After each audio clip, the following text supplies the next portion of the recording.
Dessiner pour se souvenir.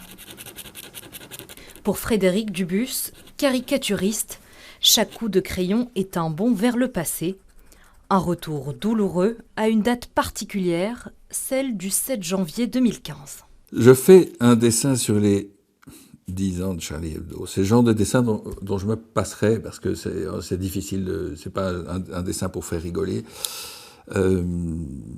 Mais en même temps, il faut que je le fasse. Continuer à caricaturer, à se moquer et à dénoncer, mais surtout se souvenir. J'entends les infos, puis j'ai allumé la télé. Enfin, c'était un truc irréel, vous ne pouvez pas imaginer. Quand on dit que Cabu s'est fait mettre une balle dans la tête, c'est incompréhensible, ça reste toujours incompréhensible. Ce jour-là, sa carrière de caricaturiste prend un autre tournant. Il comprend alors que rien ne sera plus jamais comme avant.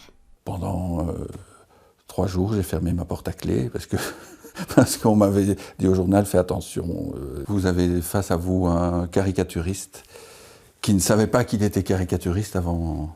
Puis il s'est rendu compte qu'en fait c'était un métier dangereux. Un métier à risque, mais surtout une passion. Frédéric Dubus passe plusieurs heures dans son bureau pour dessiner. Des caricatures qu'il garde toujours précieusement. Ah, regardez, ici encore un. Chacune retrace une actualité, mais toujours avec légèreté. Depuis 10 ans, rien n'a changé dans sa manière de faire son métier et rien ne doit changer. La caricature devient un truc... mais allez, c'est un petit machin qu'on voit comme ça, 30 secondes, on rit pas, terminé. Enfin, c'est pas plus que ça. Si sa vision n'a pas changé, Frédéric Dubus en est bien conscient. Le monde a, lui, évolué.